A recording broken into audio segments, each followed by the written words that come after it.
बिस्मिल्लाहिर्रहमानिर्रहीम, अस्सलामु अलैकुम। मैं हूं करामत मुग़ल और मेरे साथ हैं ईसा नकवी। नकवी साहब, इस्लामाबाद में रौनक लगी हुई है।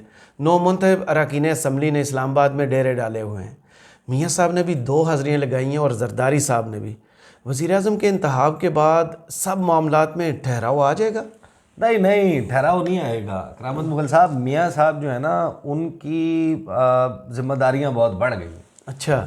सुकून उनको ना मैसर हुआ और ना ही मैसर होगा। ये अच्छा। बात तो हमें पहले 2 दिन असम्बली के 2 इजलास के जो पहले दिन है ना, 2 सिटिंग्स हैं, उसमें जो बात सबसे ज़्यादा उभर के सामने आई है कि मियाँ साहब, जरदारी साहब, इनको अपने पंजों पे खड़ा होना पड़ेगा। सही। देखें, चबाने में और पचाने में बड़ा फ़र्क होता है। सही। आपने कोई भी चीज़ उठाई, चबाई, निगली, वो आपके पेट में पहुंच गई, हजम कर पाएंगे? ये बड़ा सवाल होता है। ये हाजमे बड़े बड़ों के ख़राब होंगे। 8 फरवरी जब नहीं हुआ था ना जी, उस वक्त हमने एक खबर की थी और बड़े स्ट्रॉन्ग सोर्सेज की बुनियाद पे मैंने ये बताया था कि 3 लोगों के हवाले से जो फरवरी मार्च 2022 जी, के प्लान का हिस्सा थे, उनके हवाले से ये फैसला किया गया कि 2 को पीडीएम सीजन 2 से आउट करना है और 1 को कट टू साइज करना है। सही। 2 को लात मारनी है और 1 को कट हाँ, टू वो साइज। 2 जिनको लात मारनी थी वो थे अख्तर मेंगल साहब और एक महमूद खान अचकज़ई। सही। और जिनको कट टू साइज करना था वो मौलाना फजलुर रहमान। सही, बिल्कुल ऐसे ही है। मामला ये है कि उस वक्त तक किसी के वहमो गुमान में नहीं था कि 8 फरवरी को क्या होगा। और जब हुआ 8 फरवरी, तो जिनको लात मारनी थी, जिनको कट टू साइज करना था, असल बात यह कि मौलाना फजलुर रहमान ने ना कट टू साइज होने से इनकार कर दिया। उनको बड़ा शदीद सेंस ऑफ बिट्रेयल है कि मेरे साथ हुआ धोखा, मेरे कंधे पर रख के चलाई गई हैं बंदूकें, मैंने जो सर्विसेज दी हैं, जो कुछ मैंने किया है, जहाँ जहाँ मैं जिस चीज़ का हिस्सा रहा हूँ, जो बंदे मैं फराहम करता रहा हूँ, आपके जलसों में रौनक लगाता रहा हूँ, रेजिस्टेंस आपकी धमकियां लगाता रहा हूँ, मेरे बगैर नहीं थी, ये सारा कुछ मैं करता रहा और उसके नतीजे में ये होगा कि आप मुझे जो है वो दूध में से मक्खी की तरह निकाल के बाहर फेंक देंगे, मक्खन में से बाल की तरह निकाल के बाहर फेंक देंगे। तो ऐसे तो नहीं होगा। सही। मौलाना फजलुर रहमान देखें, जो जमहूरियत पसंदी, जो जिसका मैंडेट है उसको हुकूमत करने दें, ये वाली बातें वो ऐसे नहीं करने लगे। आपका क्या ख्याल है कि अगर ऐवान सदर में मौलाना फजलुर रहमान ने जाना होता जी, खैबर पख्तूनख्वा का गवर्नर उन्हें मिल रहा होता, 3 वजारतें उन्हें मिल रही होती, बलूचिस्तान में या फिर हुकूमत साजी में उनको शामिल कर लेते और कहते बलूचिस्तान का चीफ मिनिस्टर आप रख लें, तो मौलाना फजलुर रहमान को ये लगता है कि इलेक्शन चोरी हो गया है, कभी भी उनको नहीं। ये लगता है कि धांधली हो गई है, उनको ये लगता है कि अवाम के मैंडेट का एहतराम करना चाहिए। उन्हें ये लगता है कि पीटीआई के साथ ज्यादती हुई है। नहीं लगता ना लगता ना, ऐसा कोई भी चीज़ नहीं लगती। एक महमूद खान अचकज़ई की तकरीर है जी, जो उन्होंने असम्बली के फ्लोर पे की, उसके ऊपर अदादारण का रिएक्शन है एक छोटा सा ना। मौलाना फजलुर रहमान से मुलाकात की है मियाँ साहब ने, और ये अब उनकी रूटीन बनने वाली है। उन्होंने बहुत बहुत फायर फाइटिंग करनी पड़ेगी। जो सूरत हाल बनने जा रही है ना, ये निज़ाम, ये सिस्टम चलता हुआ नज़र नहीं आता। सही। कितना चल पाएगा? एक मैं आपको बात बताऊँ, इस ये जो डेवलपमेंट्स हुई हैं और जरदारी साहब ने मौलाना के मुतल्लिक क्या फरमाया, उस पर आने से पहले नुसरत जावेद साहब के कुछ प्रोफेटिक किस्म के जो वर्ड्स हैं ना, जो उनकी प्रोफेसी है, जो इस सारी सूरत हाल के ऊपर उन्होंने कही थी, उनका मियाँ साहब के साथ फ्रैंकनेस का लेवल भी है, तो वो इन अल्फाज में कह भी सकते थे। उन्होंने ऑन एयर ये बात की थी, लेकिन उन्होंने जो प्रोडिक्शन की थी ना, हर्फ ब हर्फ वो दुरुस्त साबित होती नज़र आ रही है। नुसरत साहब ने क्या कहा था, उससे पहले अपने जहन में ये ज़रूर रखिएगा, मुझ समेत जिस जिस बंदे ने भी रिपोर्ट किया है मियाँ साहब की जो गुज़श्ता 2 दिन की प्रेजेंस है, आप वॉइस ऑफ अमेरिका उठाएं, आप दीगर रिपोर्टर्स से बात करें जिन्होंने व्लॉग्स किए हैं, उनके व्लॉग सुने। नहीं तो मैं आपको बता देता हूँ, मियाँ साहब के चेहरे के ऊपर रत्ती भर भी खुशी नहीं है। चले आप वज़ीर आज़म नहीं बन पाए, आपका भाई तो वज़ीर आज़म बना, आपकी बेटी वज़ारत, आपकी बेटी वज़ीर आला बनी है, और क्या चाहिए? यही तो बात है कि जो 8 फरवरी हुआ है ना, आपने जो चबाने की कोशिश की है वो पचाया नहीं जा रहा। सही। सूरत हाल बहुत सारी चीज़ें आउट ऑफ कंट्रोल है। नुसरत जावेद साहब सुन लें क्या कह रहे हैं, फिर मैं आपको बताता हूँ कि क्या हुआ है और क्या मुमकिन तौर पे हो सकता है। मंजरनामा जो है वो लिखा जाता है कई कहीं और, स्क्रिप्ट कहीं और तैयार होता है। मेरा अपना ख्याल है कि फिलहाल जिन्होंने स्क्रिप्ट लिखा हुआ है उनका ख्याल है कि वो शहबाज साहब की जीत समहाउ मैनेज कर लेंगे। शहबाज साहब की जीत? जी देखिए, नवाज शरीफ साहब को तो वजीर आजम किसी ने नहीं लाना है। आप तो उनको मुल्क में नहीं आने दे रहे, आप तो मुल्क में ही ना हो। मैं अभी भी हाथ बांध के आपके सामने कह रहा हूं कि अपनी लुटिया दबो देंगे, साख को खराब करेंगे। इन्होंने 16 महीने में जो कुछ लुटाया है, आप चाहते हैं, मैं बुरा ना मानिएगा, बाज़ औक़ात खानदान का बुजुर्ग होता है ना, अल्लाह माफ करे, उसको रेडी में डालकर लोग भीख मांगते हैं। ये मियाँ साहब के साथ वो करना चाह रहे हैं उनकी अपनी जमात के लोग जिन्होंने ये लबक के हुकूमत दी है। वो लड़े इलेक्शन, जाए जाके, उन्हें क्या जरूरत है मियाँ साहब की तकरीर करवाने की? I am being so clear about it. अच्छा, और मियाँ साहब इंतजार करें सर। किसका इंतजार करें? इलेक्शन होने दें सर, 6 महीने से ज्यादा नहीं, हुकूमत नहीं चलेगी। मैं कह रहा हूं सर, ऐसा घड़वत मसला है। ये जो इलेक्शन होगा ना सर, कम से कम मेरे मुंह में खाक सर, अगर आपको 77 की याद ना आए तो फिर देखिएगा, बात कर लेते। ये आपने 77 के बाद एक और ही खोल दिया। जब नुसरत साहब ये गुफ्तगू कर रहे थे ना, तो नुसरत साहब के साथ बैठे हुए थे डॉक्टर तारिक फजल चौधरी, और वो सर नहीं उठा रहे और वो उनका जिस तरह सांप सूंघा हुआ था, उनके सांस खुश्क हुए हुए थे, वो अपना लब निगल रहे थे, और उनके चेहरे पे हवाइयाँ थी कि मैं इनको जवाब क्या दूँ।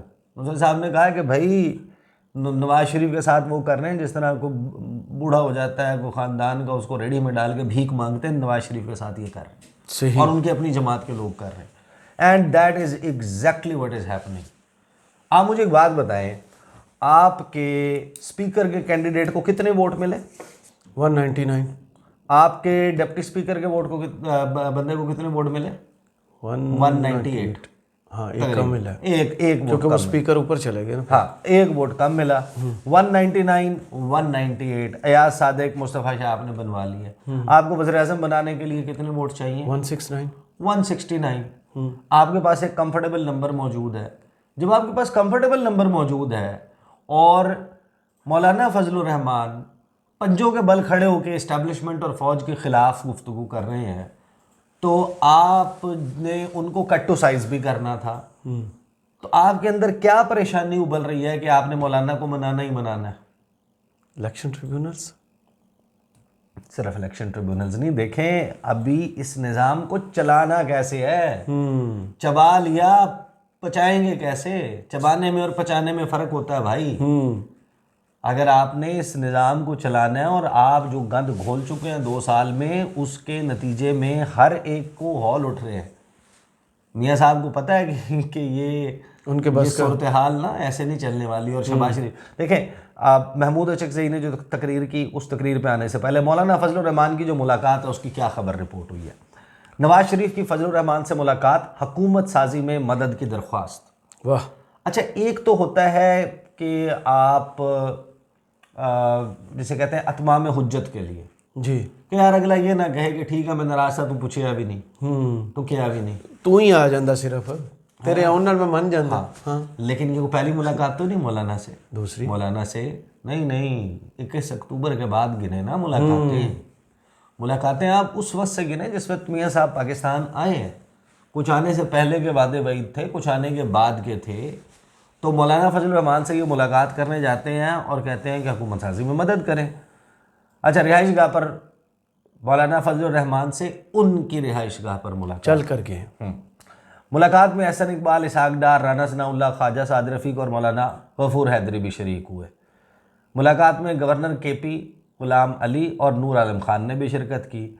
मुल्की सियासी सूरत हाल पर बातचीत की। नवाज शरीफ ने मौलाना फजलुर रहमान को साथ चलने की दावत दी। मौलाना फजलुर रहमान ने नवाज शरीफ से गिले शिकवे किए, जब के उन्होंने कहा कि आप बराए मेहरबानी आप हुकूमत साजी में मदद करें। अब हुकूमत साजी में मदद का क्या मतलब है? हुकूमत साजी में मदद का मतलब ये है कि वोट दे दो कि नहीं, तो मौलाना से क्या वोट दे देंगे? वोट दे के बैठ जाएंगे। मौलाना की अगर आप जो उनकी विश लिस्ट होती है वो सामने रखते हैं, आप उसको पूरा करने पे मजबूर हो जाते हैं, आप उसको पूरा करते हैं। देखिए, इस वक्त शहबाज शरीफ की काबीना में बैठने के लिए कोई तैयार नहीं। उसकी वजह? वो भाई अपने ऊपर खामखाई आपने और मलबा डालना है। जब आपको ये यकीन हो कि 5 साल चलेगा, जब आपको ये यकीन हो कि परफॉर्म करेगा, आपको ये यकीन हो हालात बेहतर होंगे, आपको ये यकीन हो कि इसके अहलियत भी नतीजे है, में अहलियत भी है, बेसिक चीज़ तो ये कि अहलियत जब भी है आपको कि उसके नहीं, ऊपर शकूक मौजूद है तो एक तो वो बनने के लिए कोई तैयार नहीं है, और दूसरा सच पर है कि नहीं है। दूसरा ये हमारे यहाँ लोगों को ना ज़ाहिर है कि अब ये डिपेंड करता है बाहर बैठे हुए लोग भी किस इलाके से ताल्लुक़ रखते हैं, लेकिन हमारे पंजाब में रहने वाले ख़ास तौर पर माजरत के साथ वो समझते हैं यही पाकिस्तान है। बड़ी आबादी वाला सूबा है, ठीक है, आपकी आबादी ज़्यादा है, आपकी मुलाजमतों में अहम उहदों के ऊपर शेयर ज़्यादा है, पाकिस्तान बहुत बड़ा है भाई। और जो एहतजाज करने वाले हैं ना, उनमें अब एक डाइवर्सिटी मौजूद है। वो किसी एक ख़ित्ते, किसी एक इलाके की मखसूस जमात नहीं है। पाकिस्तान तहरीक इंसाफ, JUI, JDA, बलूचिस्तान वाले मेन, अगर आप जिनकी बात कर रहे हैं, सही, ये सारे जब मिल जाते हैं, मुल्क जो है वो आपको, हम ये मान लेते हैं कि इमरान खान का दावा डिफरेंट है, तहरीक इंसाफ का दावा डिफरेंट है। वो दावा ये है कि हमारी 180 सीटें, ये 200 सीटें हैं, 2/3 अक्सरियत हमने लिया है, बड़े आराम से लिया। आप कहें कि नहीं यार ये झूठ बोलते हैं, मान लें इस बात को कि जो हुकूमत में अब बनाने जा रहे हैं इनका मौक़िफ़ दुरुस्त है। इलेक्शन कमीशन और ये सारा डेटा जो फॉर्म 47 पे लिखा हुआ है 100% करेक्ट है। 1,60,00,000 वोट, 1,60,00,000, बिल्कुल, we are talking about 16 million people.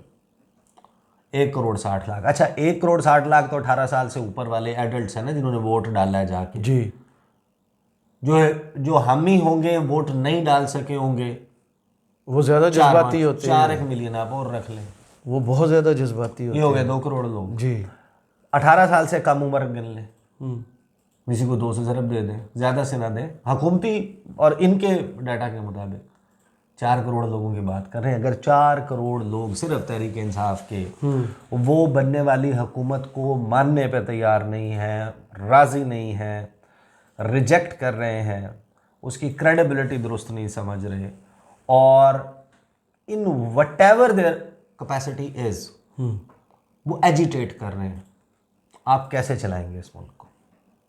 आप इस्तेहकाम के बग़ैर मुल्क में कोई बेहतरी लाने का तसव्वुर भी कैसे कर सकते हैं? तो 6 महीने की जो प्रेडिक्शन है ना, वो भी बिला वजह नहीं है। 8 फरवरी को जो हुआ है उसके नतीजे में ये हैं जनाब महमूद खान अचकज़ई साहब। अब अचकज़ई साहब जो हैं, उन्होंने जो तकरीर की है पार्लियामेंट में, उस पर 2-3 मरतबा कम अज़ कम अपने बेंचेस के ऊपर, अपनी सीट्स के ऊपर तहरीक इंसाफ के लोगों ने खड़े होकर डेस्क बजाए। जी, बिल्कुल ऐसी है। और इससे देखें सूरत हाल बस फिर फंसी हुई है और ऐसे ही चल रही है। अब अचकज़ई साहब ने, कुछ लोग पार्लियामेंट को बकरा मंडी बनाना चाहते हैं, सब तय कर लें इस्टेब्लिशमेंट का किरदार सियासत में नहीं होगा।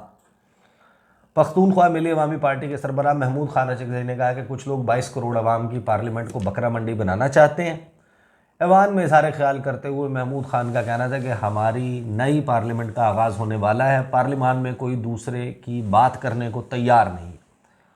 आइन से हमारी इस्टेब्लिशमेंट खिलवाड़ करती है, यह हाउस 22 करोड़ लोगों का नुमाइंदा है। कुछ लोग पाकिस्तान की पार्लियामान को बकरा मंडी बनाना चाहते हैं। उनका कहना था कि नवाज शरीफ कहते थे वोट को इज़्ज़त दो, इमरान खान वोट लेके अवाम की ताकत से आ गया है।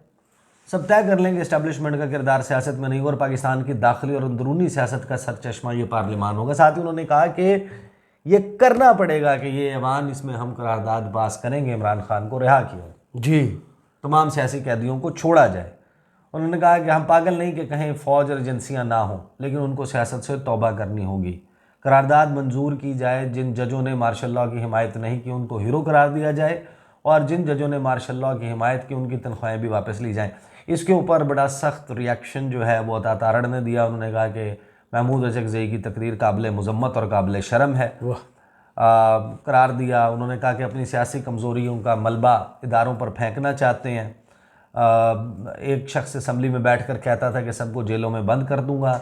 उसी शख्स की जमात ने 9 मई के हमले किए। 9 मई वाले कौमी मुजरिम हैं और किसी रियायत के मुस्तहिक नहीं है। आज धांधली का रोने वाले 2018 में बदतरीन धांधली के नतीजे में इक़्तिदार में आए। दौरे में यार और मुनाफिकत की इंतहा, ये उन्होंने रिएक्शन दिया। अब चाहे अता तारड़ दुरुस्त कह रहे हैं, चाहे महमूद खान अचकज़ई दुरुस्त कह रहे हैं, जी, बात यह है कि आपका काम जो है हुकूमत का वो नहीं चल सकता इस सूरत हाल में। हाउस का जो बिजनेस है ना, वो आप नहीं चला सकते मौजूदा सूरत हाल में। और ये आपको अभी लग रहा होगा कि शायद ये कोई एक दिन की तकरीर है या 2 दिन की, ये तो डेली अब every day it is going to be similar situation. और उसमें आप एक अप एंड फंक्शनिंग गवर्नमेंट को रन नहीं कर सकते। सही। और उस सूरत हाल में आप देखें ना कि आपका इंटरनेशनली भी एक ऑलरेडी आपकी साख के ऊपर, आपकी क्रेडिबिलिटी के ऊपर एक बड़ा क्वेश्चन मार्क मौजूद है। उस सारी सूरत हाल में नवाज शरीफ अपनी वीरान आंखों के साथ, अब उनके चेहरे के ऊपर जिस किस्म की परेशानी है वो आपको नज़र नहीं आ रही। वो हवास आज भी असम्बली में जब वेंटर हुए ना, फ्लोर पर आए हैं, पहले खड़े हुए हैं अलीम खान साहब, फिर तारक बशीर चीमा साहब, थोड़ा सा आगे गए तो आगे बिलावल भुट्टो साहब खड़े थे। उन्होंने किसी की तरफ नहीं देखा, वो सीधा ऐसे जैसे बंदा अपनी मन में नहीं होता, सीधा चलते गए। देखिए ये बहुत से ये जो कहानी है ना कि जो जावेद लतीफ़ ने कही या दीगर चंद लोगों ने बात की, उन्होंने ये कहा कि देखिए हमारा तो प्लान ही नहीं था कि नवाज शरीफ साहब ने वज़ीर आज़म बनना। तो आपने करोड़ों रुपए लगा के अखबारों में क्या झूठ बोला था, वो क्या था? मैं आपको बताऊं, देखें आप हमें कोई एक वजह बता दें कि अगर आपका प्लान ये था कि नवाज शरीफ जो है उन्होंने आप अपना माइक भी साथ में ऑन कर लें, आपका माइक ऑफ हो गया।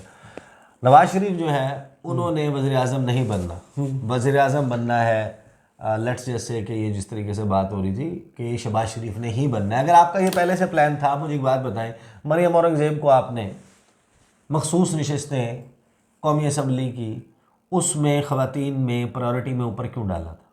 अगर आपको पहले से ही पता था कि मरियम नवाज जो है तो वो क्या था, पाकिस्तान को नवाज दो, पाकिस्तान को नवाज दो। चले वो तो कह रहे हैं ना कि हमारा बेसिकली जो है वो था, वो फ्रेम के अंदर एक हीरो जैसा मुंह जो दिखाते थे, अब वो नवाज शरीफ का होता था। हाँ लेकिन मैं बात डिफरेंट कर रहा हूँ ना जी, कि चलें वो तो यही आर्गूमेंट दे रहे हैं ना कि अगर हम लोगों को पहले से बता देते कि नवाज शरीफ वज़ीर आज़म नहीं बनने वाले तो फिर लोग उस तरीके से निकल के वोट ना डालते। उनका आर्गूमेंट ही है। अगर इस आर्गूमेंट तो अभी भी तो नहीं डाले नहीं यार, कैसे शरारती आदमी है आप। तो लोगों उनका आर्गूमेंट ये है कि हमने तो इस वजह से लोगों में डिस्क्लोज नहीं किया, मियाँ साहब की सेहत इजाज़त नहीं देती। हालांकि ऐसी कोई बात नहीं है, ये सबको मालूम है कि ये सादा अक्सरियत, हमने इनको लगता था कि हमारा कुछ भी किए बगैर हमें जिन्होंने वोट डलवाने हैं वो वोट डलवा देंगे। वो तो भरमला कहते थे साड़ी उत्ते गल हो गई। हाँ उत्ते गल हो गई है। तो वो जो करने वाले थे ना, तो उन्होंने मरियम औरंगज़ेब को क्यों रखा हुआ था, उन्हें क्यों मखसूस नशस्तों के ऊपर कौमी असम्बली में रखा हुआ था कि नवाज शरीफ वज़ीर आज़म बनेंगे या हो सकता है मरियम नवाज का नंबर लग जाए। तो they were not even clear about it. बिल्कुल। और उनको मरकज़ में रखेंगे और बाकी लोग सूबे में, और मरियम नवाज की बाकी टीम सारी सूबे में उन्होंने अप्लाई किया हुआ था। तो ये ऐसी बात नहीं है। अब फायर फाइटिंग का वक्त है। अब सूरत हाल ये है कि जो अपने थे उन्होंने नशेमन पे बिजलियां गिरानी शुरू कर दी। आसिफ अली जरदारी साहब जो है जी, उन्होंने मौलाना के मुतल्लिक क्या कहा, वो जब आ रहे थे उनसे सवाल हुआ पार्लियामेंट में, आसिफ जरदारी से सवाल हुआ कि मौलाना फजल रहमान को हुकूमत में शामिल होने के लिए मना लेंगे। तो उसके ऊपर आसिफ जरदारी साहब कहते हैं कि इंशाअल्लाह उन्हें मना लेंगे। अब ये वो जरदारी साहब है जिनके मुतल्लिक मौलाना साहब ने अभी कहा कि ये मफाहमत का बादशाह नहीं है, ये मफादात का बादशाह है। वैसे ये सब जानता हूँ। तो इनकी जरदारी साहब की भी बड़ी सख्त ड्यूटी है। हालांकि उनका स्टेक नहीं है, हुकूमत बिलावल की थोड़ी है जी, शहबाज सरकार हुकूमत है, तो आप क्यों मनाएंगे?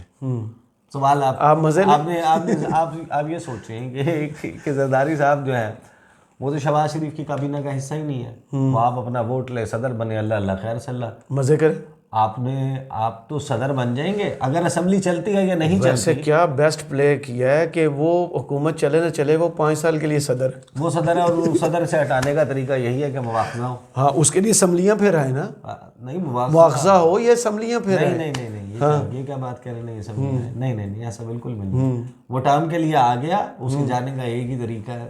चाहे कि और भी ज़िंदगी मौत के भी मसाइल और सिलसिले होते हैं, अल्लाह सबके सेहत सलामती रखे। लेकिन जो अदरवाइज है वो रिज़ाइन कर दे, स्टेप डाउन कर दे, या आप उनकी इम्पीचमेंट करें जी, उसके अलावा तो कोई तरीका बिल्कुल ऐसा ही है। तो सदर ने तो फिर सदर रहना है। तो वो उनकी गेम पूरी है, लेकिन उसके बावजूद वो पूरी सर्विसेज वो दे रहे हैं। तो पता है ना कि सूरत हाल चल नहीं रही, कंट्रोल नहीं हो रही। तो नुसरत साहब ने बिल्कुल ठीक कहा था। मियाँ साहब और इनकी जमात को बहुत अच्छे से एक बात पता चल गई होगी, ये चबा लिया, निकल लिया, ये आपके पेट में पहुंच चुका। 8 फरवरी फॉर्म 47 के जरिए जो कुछ होना था, अब इसको पचाना जो है ना, इसको डाइजेस्ट करना, इसके लिए पापड़ बेलने पड़ेंगे। इसके लिए ये नहीं मेहनत करना पड़ेगी। ईदें शबरातें हम लंदन में करें, तो वो जा रहे हैं ना वो जी, जा तो रहे हैं। वो जाएंगे रमज़ान के आखिर में, आखिरी अशरा वो गुजारेंगे सऊदी अरब में, वहाँ से अब पाकिस्तान आते हैं। या नहीं, वो ईद इधर नहीं करते। ये उनकी हिस्ट्री आपको याद होगी, वो लंदन में ईद करते हैं। चलें देखते हैं। चलें, बहुत शुक्रिया ईसा नकवी आपके तज़िये का। कमेंट्स बॉक्स में ज़रूर बताइए वीडियो आपको कैसी लगी। इजाज़त दीजिए, अल्लाह हाफ़िज़।